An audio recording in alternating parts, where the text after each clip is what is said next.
नेकी का फल। बहुत पुरानी बात है। किसी गांव में एक निर्धन ब्राह्मण अपनी पत्नी के साथ बहुत तंगहाली में रह रहा था। दोनों घर घर जाकर भिक्षा मांगते, तब कहीं उन्हें 2 जून रोटी नसीब होती थी। दिन वर्षों में तब्दील होते गए और एक दिन गांव में नया जमींदार बना। ब्राह्मण ने सोचा क्यों न जमींदार के यहाँ जाकर वह भी हाजिरी लगा आए और लगे हाथ कुछ दान दक्षिणा भी मांग लाए।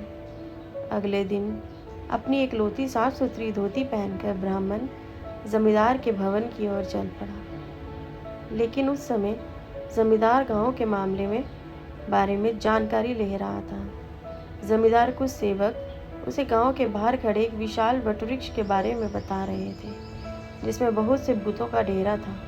उन्होंने बताया कि गांव के कुछ बहादुर पुरुष पेड़ तक गए जरूर, लेकिन उनमें से एक भी जीवित नहीं लौट सके।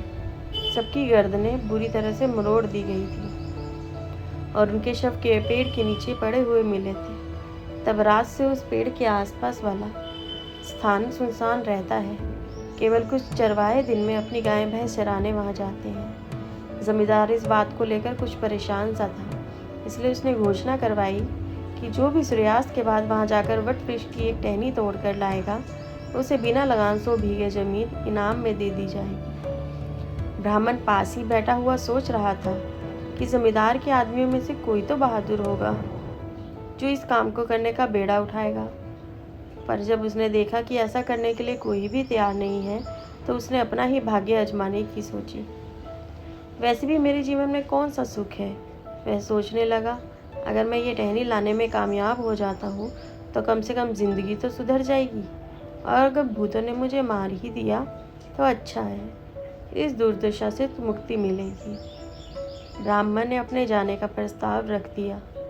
जब उसने घर पहुंचकर अपनी पत्नी को सब बात सुनाई तो वह बहुत रोई। उसने ब्राह्मण से विनती की कि इस तरह अपने प्राण खतरे में ना डालें, मुझे छोड़कर मत जाओ।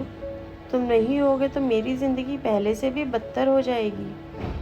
पर ब्राह्मण टस से मस नहीं हुआ। कुछ गांव वालों ने उसका मजाक उड़ाया और कुछ उस पर दया आई। अब भी समय है, चाहो तो अपना इरादा बदल लो, वरना इसे अपना आखिरी दिन ही समझो। लोगों ने उसे समझाया, पर ब्राह्मण बड़ा दृढ़निश्चय आदमी था। घंटे भर बाद जैसे ही सूरज ढला, वह पेड़ की ओर चल पड़ा। जो ब्राह्मण भूतरा पेड़ के नजदीकी जा रहा था, त्यों तो उसका कलेजा मुंह को आ रहा था। कांपते हुए वह बकुल वृक्ष के नीचे रुका तो वट वृक्ष से सब 10 कदम की दूर था। बकुल के पेड़ पर एक ब्रह्मदैत्य का वास था। ब्रह्मदैत्य उस गरीब कमजोर ब्राह्मण का हौसला देखकर बहुत प्रभावित हुआ। हे ब्राह्मण, क्या तुम्हें डर लग रहा है? बोलो, क्या चाहते हो? मैं तुम्हारी सहायता करूंगा, ब्रह्मदैत्य ने पूछा। ब्राह्मण मारे डर के कांपता हुआ बड़ा मुश्किल से फुसफुसाया, हे पुण्यात्मा, मैं जमींदार को दिखाने के लिए इस वट वृक्ष के पेड़ में से एक टहनी तोड़ने आया हूँ। गरीब हूँ, यदि मैं कार्य कर पाया तो मुझे 100 बीघा जमीन बिना लगान दिए इनाम में मिल जाएगी, और यदि तुम मेरी मदद करोगी तो मैं आजीवन भर तुम्हारा ऋणी रहूंगा। ब्रह्मदैत्य ने हामी भरते हुए कहा, चलो मेरे साथ, वट वृक्ष तक ले चलता हूँ। ब्राह्मण की तो जान में जान आ गई। मैं ब्रह्मदैत्य की शांति से शक्ति से भली भांति परिचित थी। उसने अपना सिर ऊंचा उठाया और ब्रह्मदैत्य के संग वहां पहुंचकर अपनी आरी बाहर निकाल ली।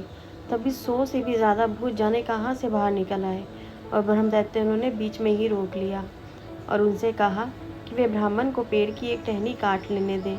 भूत ब्रह्मदैत्य का बहुत आदर करते थे। भूत तो ब्रह्मदैत्य भी था, पर उच्च कोटि का था, इसलिए उसका आदेश सुनते ही सभी भूत उसकी बात मानने को तैयार हो गए और खुद की टहनी काट कर देने का प्रस्ताव भी रखा। इससे पहले कि ब्राह्मण पलक भी झपकते, एक बड़ी सी टहनी उसके सामने आ पड़ी। उसने ब्रह्मदैत्य को बड़ा धन्यवाद किया और जमींदार के घर की ओर भागा। जमींदार टहनी देखकर दंग रह गया। उसने कहा कि अगले दिन वह खुद जाकर देखेगा कि वह टहनी उसी पेड़ की है भी या नहीं।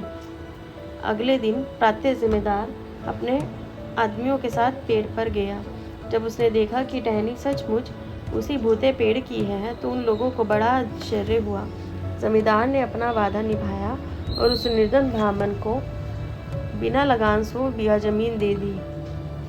ब्राह्मण को जो जमीन मिली थी उसमें धान की फसल कटने के लिए तैयार खड़ी थी, पर ब्राह्मण ना तो खेती बाड़ी ही जानता था और ना ही उसके पास कोई साधन था। वह एक बार फिर ब्रह्मदत्ते की शरण में गया। हे ब्रह्मदत्ते, अब तुम ही मुझे बचा सकते हो, मेरी सहायता करो। कहो क्या मदद चाहते हो? ब्रह्मदत्ते ने पूछा। मुझे जो खेत मिले हैं उनमें धान कटाई के लिए तैयार है। मेरे पास उसे काटने का कोई साधन नहीं है। मेरी मदद करो, वरना मैं बर्बाद हो जाऊंगा। ब्राह्मण उस ब्रह्मदैत्य के आगे हाथ पैर जोड़ने लगा। दयालु ब्रह्मदैत्य उसे डांट देते हुए बोला, ब्राह्मण, चिंता न करो, मैं न सिर्फ तुम्हारा धान कटवा दूंगा बल्कि उसे साफ करवा कर गोडाउन में भी भरवा दूंगा और पुआल को इकट्ठा करवा दूंगा। तुम तो सिर्फ इतना करो कि सूर्यरातियाँ इनके इकट्ठे करके रात को बकुल के पेड़ के नीचे रख देना और जिस जगह चावल की बोरियां पुआल रखवाने हैं उस जगह को तैयार कर देना। ब्राह्मण बेचारा गरीब था और उसके मित्र भी कोई ज़्यादा धनवान नहीं थे। अब वह खड़ा होकर यह सोचने लगा कि सोध रातियाँ कहाँ से आएंगी। ब्रह्मदैत्य ने उसकी ये मुश्किल भी आसान कर दी। अब तो तुम अमीर हो गए हो, दरातियाँ गांव वालों से मांग लेना। ब्राह्मण अपने गांव भागा और उसने वैसा ही किया जैसा ब्रह्मदैत्य ने कहा था। उसे देखकर खुशी भी हुई और हैरानी भी कि गांव वालों ने हंसते हंसते अपनी दरातियाँ उसके हवाले कर दी। सूर्यास्त के बाद ब्राह्मण उन्हें बकुल वृक्ष के नीचे रख आया। फिर उसने अपनी झोपड़ी के बगल वाली जगह को चावल और पुलाव रखने के लिए तैयार किया। सब काम खत्म करके ब्राह्मण सो गया।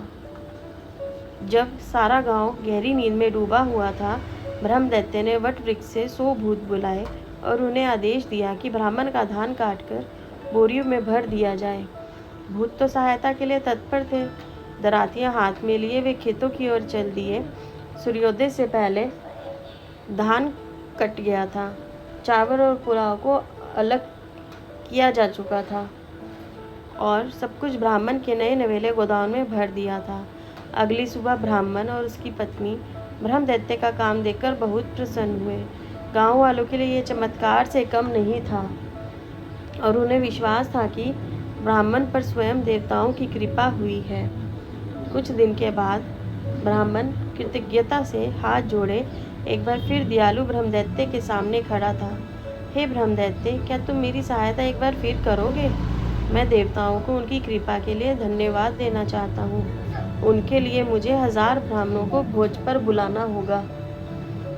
यदि तुम मुझे इस विशाल भोज के लिए साधन सामग्री जुटा दो तो मैं आजीवन भर तुम्हारा आभारी रहूँगा। ब्रह्मदैत्य बहुत ही भले स्वभाव का था। उसने कहा, तुम्हारी इच्छा ज़रूर पूरी होगी। तुम मुझे वह स्थान दिखा दो जहाँ पर मैं साधन सामग्री जमा कर सकूं। ब्राह्मण ने एक कमरा काम चलाऊ गोदाम बनाने के लिए तैयार कर दिया था। ब्रह्म भोज से एक दिन पहले उसने देखा कि कमरा सामग्री से लबालब भरा पड़ा है। जो डिब्बे देसी घी, आटे के विशाल ढेर, तरह तरह के शाक सब्जी, करीब 100 डिब्बे चीनी, तकरीबन उतने ही दूध दही के डिब्बे और बाकी सब सामान जो एक भव्य भोज के लिए आवश्यक होता है। ब्राह्मण ये सब देखकर खुशी से झूम उठा। फिर ब्राह्मण ने 100 रसोइयों को 1000 ब्राह्मणों का खाना बनाने का काम सौंपा। अगले दिन मौसम एकदम साफ और स्वच्छ था। ब्राह्मण और उसकी पत्नी लगातार आते जा रहे ब्राह्मणों के स्वागत सत्कार में लगे थे। उसने खुद कुछ नहीं खाया था क्योंकि वह इस भोज का आनंद ब्रह्मदैत्य के साथ उठाना चाहता था। ब्रह्मदैत्य ने उसकी इतनी सहायता जो की थी, पर ब्रह्मा की ये इच्छा पूरी नहीं हुई। ब्रह्मदैत्य ने ब्राह्मण की सहायता करके धरती पर अपना समय पूरा कर लिया था। तभी धन के देवता कुबेर का पुष्पक विमान स्वर्लोक से नीचे आया और ब्रह्मदैत्य को अपनी प्रेत योनि से मुक्ति मिल गई। ब्रह्मदैत्य स्वर्ग में स्थान पाकर बहुत प्रसन्न हुआ और ब्राह्मण का जीवन भी खुशियों से भर गया। उसके कई पुत्र पुत्रियां हुई और कई वर्षों तक वह उनके और अपने पुत्र पुत्रियों के साथ पृथ्वीलोक का आनंद लेता रहा। दोस्तों, उम्मीद है आपको ये कहानी अच्छी लगी। धन्यवाद।